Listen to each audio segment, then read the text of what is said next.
start the recording. You might hear a few more bings as I keep promoting people, so don't let that distract you too much, but otherwise, Awesome. for you to take away. Okay, well, gosh, thank you everybody who's made it this far and has stuck with us to the, I hope not too bitter end, but thank you.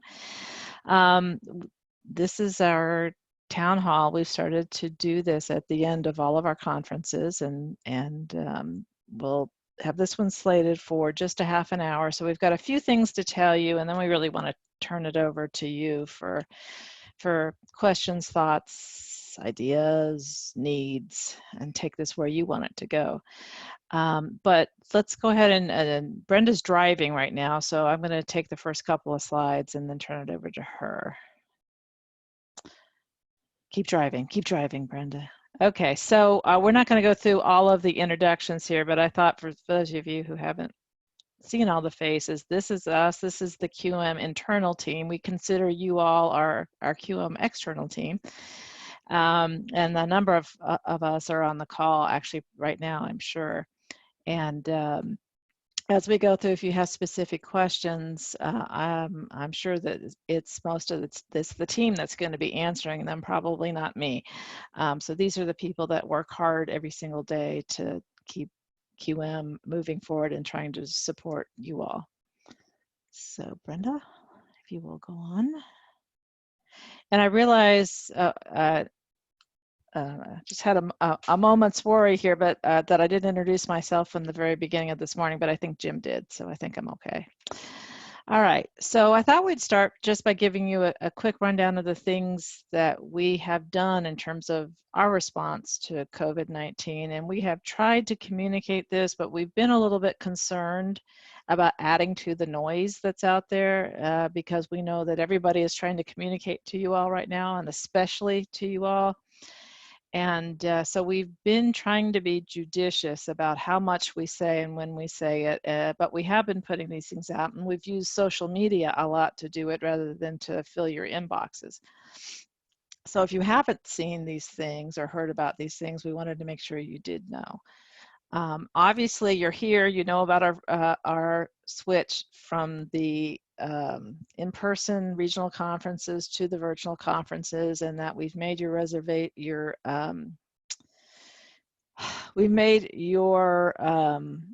registration, it's the end of the day for me. We've made your registration active for both events so that you could partake in the one in a few weeks if you'd like to. And you'll have access to all of the materials from it. So it's a twofer for you. And we just thought that would make it lots more flexible because we weren't sure how many people, even though you might have been registered, would have an entire day, could carve out an entire day, and we wanted to make sure you would get enough. So we did that. We also put out what we've called our emergency remote instruction checklist, which is a phased checklist with some practice tips for faculty who are having to go online for the first time in a very quick way. And we've done it so it's aligned with QM principles and QM standards. So that they could, even from the very beginning, they could be thinking about those principles and the research that's behind QM. And so that's out there, and I'm sure if you, that I'm not watching the chat, but I'm hoping somebody has posted the link in there in case you need it. And so that's the higher ed versions available in English and Spanish. The K-12 version has it's just in English, I believe, but we have a K-12 version and an addendum for IEP and 504 plans for those.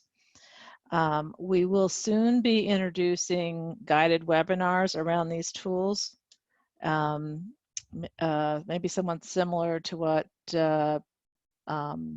Bethany presented today, Bethany and Penny presented today, but probably, well, I won't even speak for them. Maybe it won't be less interactive, but they will go through, or Bethany anyway, will be holding these guided tours, and I imagine Chris as well for the K-12, so that, and they'll be free, just so that the community can take these and begin to to begin thinking about quality standards as they move forward. Both Chris Volker and Bethany Simonich are holding virtual office hours. There's 2 times a week that they are holding these virtual office hours, and I hope someone will put those in the chat too. For anybody to drop in to ask questions, maybe you just need a little affirmation, so you're welcome to come in and stop and chat with them both. We know that you and your teams are still trying to fight the good fight, and you're probably, you know, some of you are actually midway through professional development, and we're trying to be as flexible as we can with deadlines and trying to, you know, move people around if they can't, you know, if that timing of that workshop wasn't going to work for them. We're just trying to be as flexible as we can, given the situation. And then we have not raised our prices on most of our professional development since when, Brenda? Since we still have some 2012 pricing, is that? Pretty much, Deb. We haven't raised many prices. I will have been with Quality Matters for 9 years in May, and we've only raised prices here and there when we've had to. And in 9 years, we haven't really changed our 2-week online workshops or our applying the humor brick. So I think you all know we're a nonprofit, and so we don't price things for profit. We price them based on cost plus overhead, which is pretty much the educational model for pricing. We had planned and had communicated in January that we were going to raise prices for professional development, and that's been deferred because of indefinitely for now, because we don't know when we're going to get past this situation. And then that last bullet is curated PD pathways has been I'd say a labor of love, but it's been a quick labor of love because, you know, we're talking about things that are happening in days and weeks and not months. So I wanted to turn this over to Brenda to talk a little bit about those, why we developed them, and what we hope that they serve. Thanks, Deb. So we have had a suite of about 30 web conferencing workshops, which are interactive. They're on Zoom. You have something you can use right away when you come out of these 2-hour workshops. And so we have put together some packages of these for those folks who we need some help now. We don't have time for a 2-week workshop. We don't have 4 hours for some virtual learning. We are also moving some of our face-to-face stuff into Zoom for those workshops that we have been doing. So if you have that face-to-face need, we can still do that in Zoom. But these are web conferencing workshops where each person has to have their own computer with their headset, their microphone, and their webcam, and they can participate. So we did this Assessing Learning Remotely package to really help with the need right now to finish the semester. So we know that we've heard from our QMAC that assessment is a real need right now, that folks are having trouble figuring out how to do assessment in this remote instruction environment. So these are about different types of assessment, including helping them track their progress, as well as connecting their assessment back to their learning objectives and making sure that connection's there, making materials accessible. We know moving into online quickly, it can be one of those afterthought things. This set is to help with some real hands-on workshop experiences and making some accessible materials.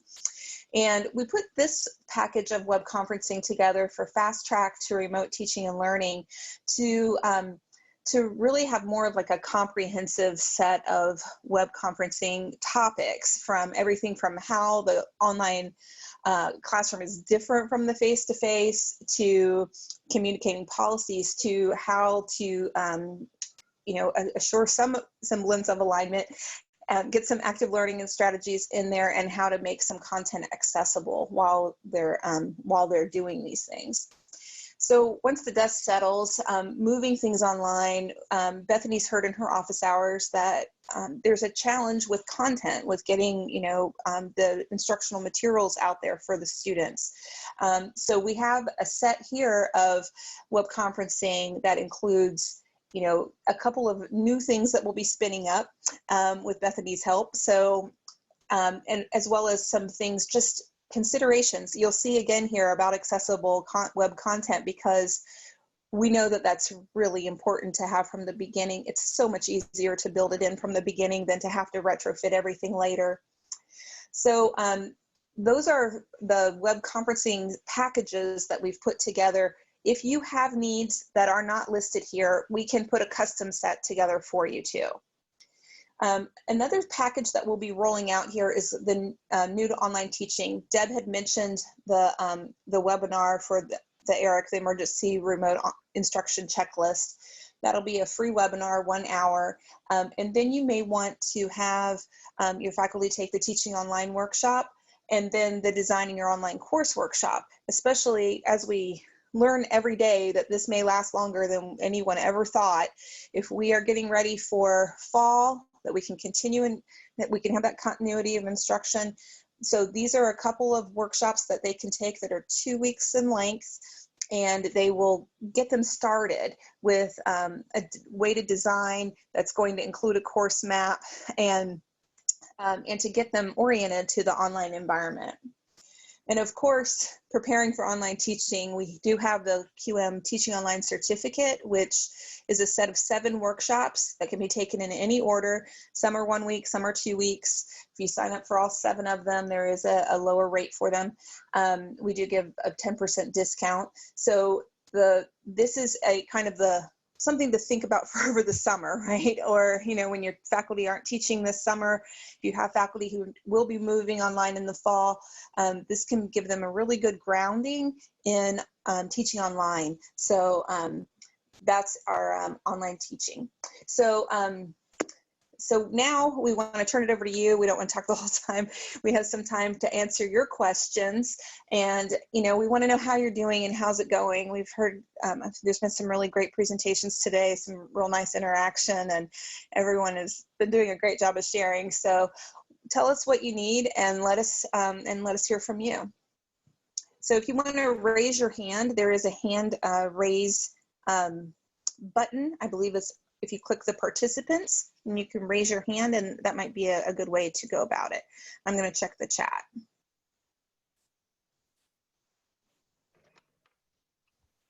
Since everyone's a panelist, I don't think any of them can raise their hand, although maybe I'm wrong. Oh, okay. Well, you can just open your microphone if you just want to shout it out.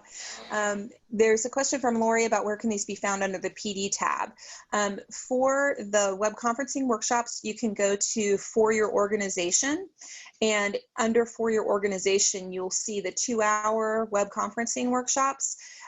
Those are listed there. The packages, though, are not all packaged up and on the website just yet. Like Deb said, this has been like a very quick labor of love, and we should be rolling them out very soon. And Cecilia has put the link there in the chat, so thanks, Cecilia. My question actually, sorry, hi, it's Rachel. And I actually had that burning question that I see Deb posted in there about the DYOC license. Yes. Is there some consideration regarding that? What is Absolutely. Thank you, Rachel, and thank you, Deb, for reminding me about our very big news, which we decided last year we would roll out the DYOC, the Designing Your Online Course Workshop, as a licensed workshop like we have with the Improving Your Online Course.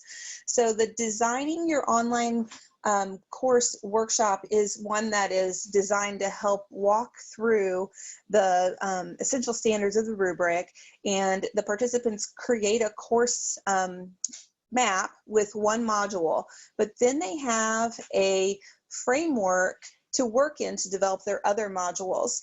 We had no idea this was going to happen this way, but it's a very cost-effective way for you to be able to ramp up and offer the DYOC on your campuses at a lower cost. There will be, if you're an existing Applying the QM Rubric facilitator or an IYOC facilitator, you'll be able to to facilitate the DYOC. So that's kind of a, it's still that same kind of train the trainer model that we have for applying the QM rubric and IYOC.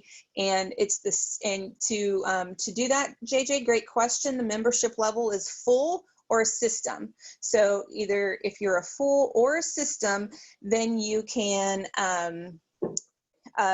grab that, you'll be able to add on that supplemental membership to offer the DYOC on your campus. And we had been planning to increase our tech fees this July, but we will not be doing that at this point. So it'll still be $25 per enrollment. And we will, you can purchase workbooks. You can mail those out postally if you like, but you don't have to.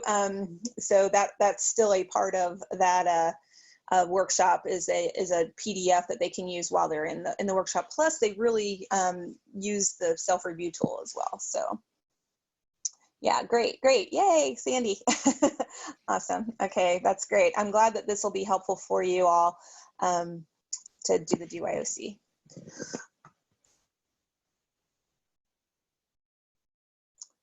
All right. Brenda, I was wrong. People can raise their hand. Thanks to Greg for pointing that out. Thank you, Greg.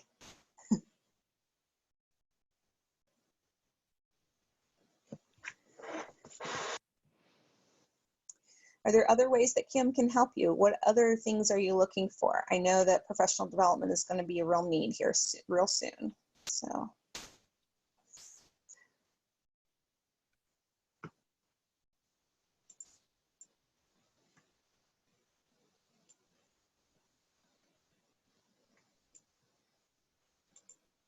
We are doing a good job, apparently. Rachel had shared something at lunch. Do you want to go ahead and? Sure. Yeah. So during lunch, I know that one of the concerns that I'm starting to hear, of course, is wanting to get back to providing those high quality online courses, and so it would be helpful to receive some guidance from QM, just as far as what does that transition back look like. We of course want to be mindful of the reputation that online learning has, and we're very intentional right now about making sure that persons understand that what is happening in this kind of survival triage, academics right now, is not necessarily full-fledged online learning. And so what does that look like with the various stakeholders as far as getting us back to a certain level of quality that we were really invested in before all of this happens? How do these conversations happen with our faculty, our students, our instructional design staff, our administration, in getting them to take what we've learned essentially from this entire process and creating those models that we all know should have existed in the first place? How do we use this and move from here? What are the next steps in that process? And any kind of guidance that QM can provide in helping us to frame that. Again, maybe the train the trainer kind of thing, for those of us who are having to communicate this message and get our communities, our campus communities, from where we are now to where we know we need to be. I think having some type of support mechanism to make that happen would be beneficial for all of us. That's great, Rachel. And actually, I've had some conversations that we need to do our internal QM huddle around this, but about how we could do. You mentioned train the trainer, how we might do something to do something like a. See, I have lost my words here. Train the trainer kind of thing with instructional designers, or especially those who have been pushed into the role but maybe don't have a ton of experience in doing certain kinds of outreach to faculty, and doing some things like that to be able to boot camps. There's the word I'm looking for. That we could work on those kinds of things, right? To be able to enable folks at the community to go out and take that message. And I think that there are other things that we could probably do too that we'll just need to talk about. I mean, we have this quality pie, right, that we have in our training, and we use it to talk to faculty about all the dimensions of quality, you know, that make up a student learning experience. But it's actually a very useful tool to begin to talk to administrators too about what they need to think about as they need to build quality. It's not just about what the faculty does inside their course, right? It's all those other pieces. So we will be having some conversations on these areas. I like your coworker there. He's Very cute. my little executive assistant. Your Yeah. little- yes, yes.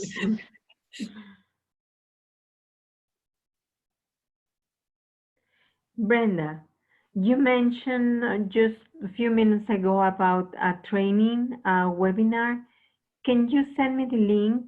I couldn't take the whole information. I was taking, but then too fast. Can you send me the information? Sure, I posted it into the chat. Oh, okay. All of the web conferencing workshops can be found from this page. They're 2 hours, and they're 2 hours online facilitated. They're active learning, so it's not just sit and get.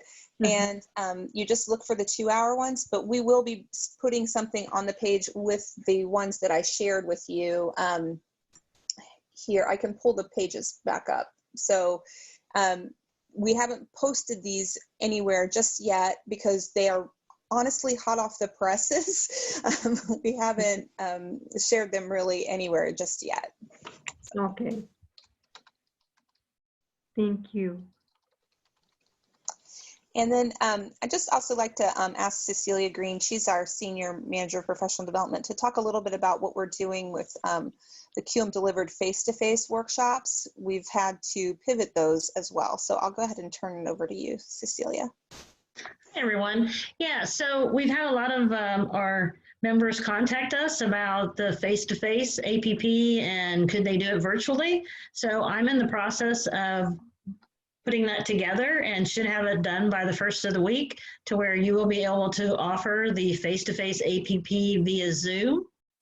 And so we're making a few changes in the presentation. You know, and if you guys are face-to-face facilitators, I know you know about the puzzle activity, but we really couldn't figure out a way to do that in Zoom. So we've taken that out of the presentation, and we want you to spend more time on another activity to kind of help people understand the rubric. But everything will be ready for you. All the participant materials you'll have access to, and you'll email those to your participants. And so they'll have them electronically to work on during the session.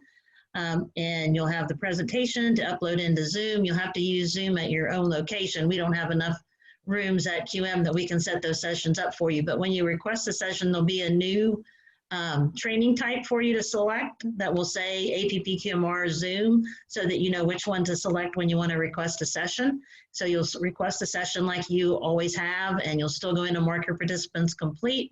They do have to stay for the whole day in Zoom, and we do ask that they have their webcam on so that you can see them during the day, so that you know they're there and they can engage and you can all talk and see each other throughout the day. But it's a good option. Everybody, I probably have at least 25 facilitators that have contacted me about wanting to offer it virtually. So we are getting it ready, and it will be ready for you guys the first of the week. And I will post an announcement in the face-to-face APP facilitator resource site when it's ready, so you guys will know that you can start requesting sessions. Cecilia, you are everything right now, because you're about to get another email from me too. Thank you so much. I really appreciate that. You're welcome. Cecilia, if you have a different tool than Zoom, then what can you do? Well, we haven't really looked at how it would work in other tools, so that's why we're kind of asking everybody to use Zoom, because that's the one that we've done the presentation in, and we know that it would work well. So I don't know if they have WebEx or Adobe Connect or one of those. They might want to contact me, because we'd have to make sure of how it would work in that tool. Great, thanks. Is it just a matter of sharing the screen, Cecilia? Or is there more to Well, it? you have to also be able to go to breakout rooms, because there is, I know one group, we took out most of the group partner activities and just change them over to individual activities, because you all be in the same room. You can talk to each other while they're working on those. And we did leave in one group activity, so they would have to have breakout rooms as well as sharing the presentation too. That's good to know. Zoom is very handy for that. Okay.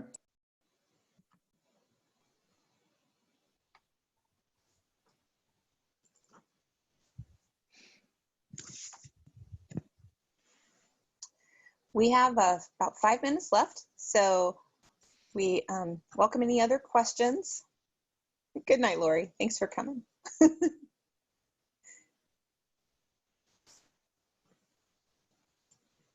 So I know that Rachel just talked about going back to, I will use the air quotes here, normal times, and trying to bring things back together. And quite frankly, I'm not seeing that for quite a while, but we have a bunch of faculty that have done this pivot into remote teaching. And they think that just by throwing up a couple of lecture slides, using Zoom, maybe Panopto, that they're now magically online teachers. And I need a leverage to be able to come back for summer, if not in spring, saying, okay, let's learn how to do this right. I have the provost pretty much convinced that what I'm telling him is correct, but it's the faculty going, is this all there is to it? Anybody can teach online. I mean, I'm just doing the forehead smack to my desk every time I hear it. So QM, be like Calgon, save me. Take me away. Yeah. Yeah, I completely second that. I mean, we don't have an online presence really at my university and my division. And the level of understanding, we taught 8 online summer courses in my entire division last year. We don't have any instructional designers. And the misunderstanding of the difference between emergency remote instruction and online education is one that I am not getting through to literally anyone other than the other people that work in faculty support. So anything you can do to put together a document that is like, this is not that, would be super helpful. I posted one good article that our online person there at Frederickson sent around in the chat. So that's the best thing we've seen, but I'd welcome more. So you think, so something like a in document form, you think is actually what you're looking for to be able to explain? Yep. Okay. Just a simple 1-page, this isn't that. Gotcha. Okay. Yeah, and I think we're going to be framing the professional development in that way too, that, you know, you've just gone online, now let us show you how to do this the right way. So, which I think is what you're asking for. So we will definitely have that kind of angle, I think. So, you know, this is, now let's build some quality into what you're doing, because it's not, it isn't just that simple. We all know that from our work over many years. One suggestion that comes to mind to respond to JJ is that in a separate conversation with Ipstipi, we've been discussing it's sort of a model, like a growth model, actually someone from the Air Force is looking into it. And how do we, this is like specifically for designers, how do we somehow define like a growth path or maturity, if you will, for designers? And maybe we could do the same in response to sort of JJ's question. How do we define like the growth rate of a faculty into the online environment? Now we define some stages, I don't know, 1 through 5, whatever numbers comes, and we provide criteria. Maybe we assign those criteria to related to the standards or to some practices, just to let them know that just because, again, you're able to jump in and do a lecture or do a video is like, you're just beginning a great path, but this is how far you need to go. Yeah. So something of that sort. That's great, Fernando. Thank you. Yeah. I'll tell you one of the things that we're trying to do right now to tackle that and might be of use to other institutions is we've recognized, now we come from a different lens. Before, you know, the bottom fell out of the world, we had QM as part of our strategic plans at the academic affairs and the university level. And so there was already this understanding of, okay, this is our standard, this is how we're going to do this, this is the expectation. But even without that, QM, using the QM rubric, incorporating QM trainings was presented as a way for our faculty to meet a variety of accreditation standards that they were already expected to meet. So it was a means to an end, essentially.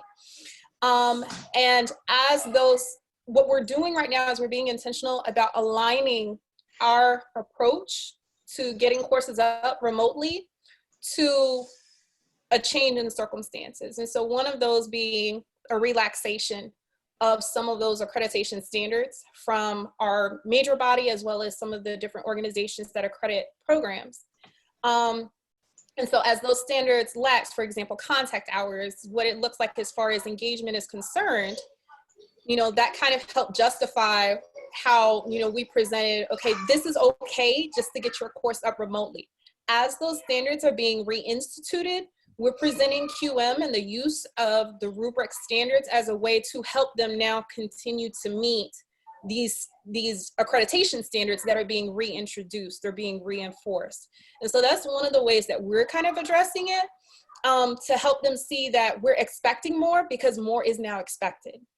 And so in order to do that, hey, you can use the QM rubric, you know, and you can use these specific review standards. Okay, now that we see this change has been made, let's take a look at the rubric and see what other standards we can use to help make sure your courses, you know, that are offered in the summer, it's probably not going to be as stringent as it would be in the fall, but your summer courses should, since you have a little more time, should look a little more robust than maybe what the spring looked like, just kind of in survival mode.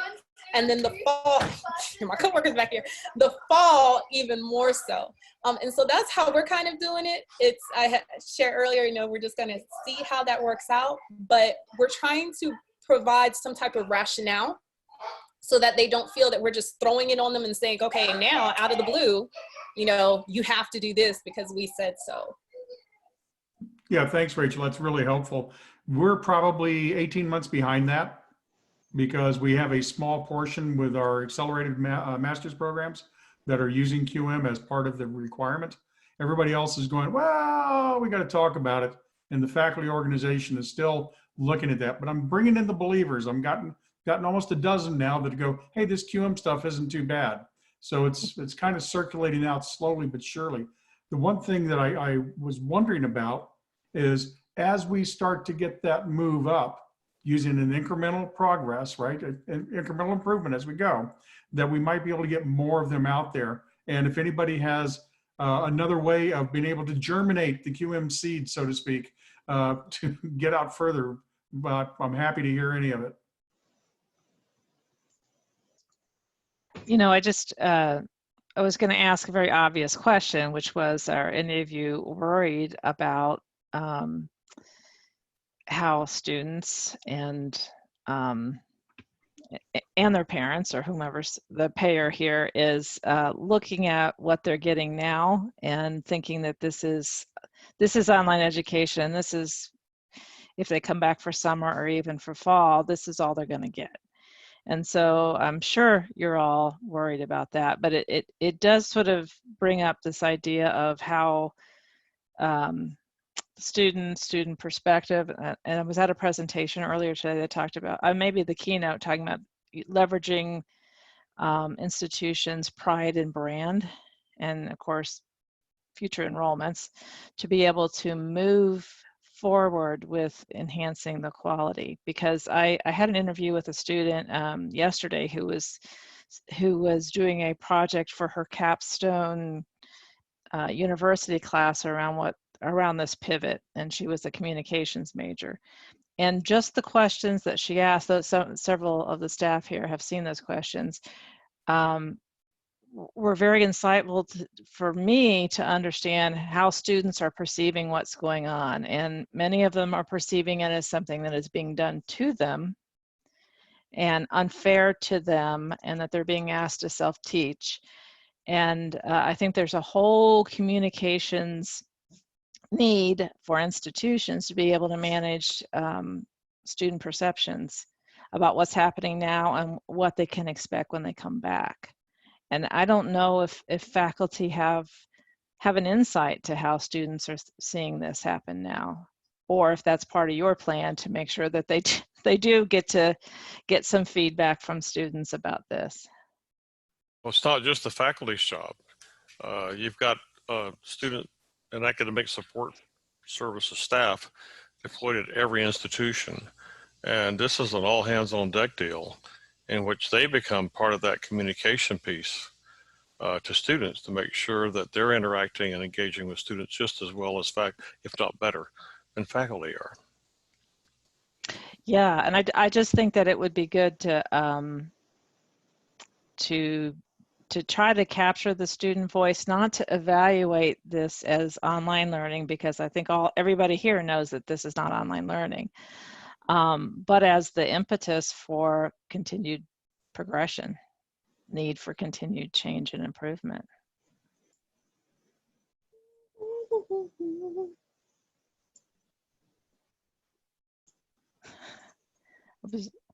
Well, I can respond to that. I mean, I don't mind. We're known as a face-to-face peer education powerhouse with a lot of STEM and a lot of clinical. So this isn't going smoothly for us, to put it mildly. And it's very hard to translate that brand into online when you don't have any online infrastructure. I oversee a workforce of like 9 people, and we basically do peer education, and I'm both the teaching and learning center. Wow. And we have no instructional designers. We have like no infrastructure. We're relying on central IT very heavily, but like, yeah, I'm terrified about fall, just to be blunt. So it's really helpful that you're putting together these conferences and all these resources, and that QM exists, and that we're a member institution, and we have been for a while and all that stuff. I know, Deb, you've been to our campus. So I just want to say thank you for all that you're doing, because for an institution like mine that has no infrastructure, like, we're going to rely really heavily on the resources you put together, and I'm very, very grateful. Great. I'm glad to hear it.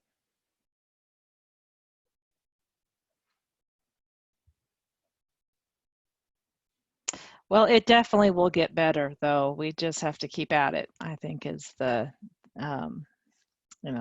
is the answer here. And I think that the more that faculty struggle with this, and I know you've all probably seen this too. I've been hearing some good things come out of this, some aha moments from the faculty who see that there actually could be another way, and that has value, right? And they really are getting interaction with their students. So those aha moments, I think, are great for us all to try to capitalize on. Really positive note, Deb. And we are over time, but everybody's still staying, and we really appreciate that. And if you have more questions, we're happy to stay here too, but we also want to respect your time. And thank you so much for coming. There's a link in the chat from Beth asking you to fill out the one form. It's one survey. It's for the whole day, and it's there for you to fill in. And we will look forward to seeing all of you at the QM East Regional coming up here on the 24th. So tell your friends what a great day you had today, and have them rush right out and sign up for it. They'll get access to all the sessions from today as well. So thank you everyone for coming, for presenting, for participating, for moderating, and our fabulous keynote, Melody Buckner. So yep, it does take a village, right? Good. Thank you, everybody. Thank you, everyone. Bye. Take care. Good Wonderful stuff. job. Congratulations, QM team. What a great job. Yeah, Thank I you. thought it was real good. Thank you. Yeah. I am Kudos. stopping the recording.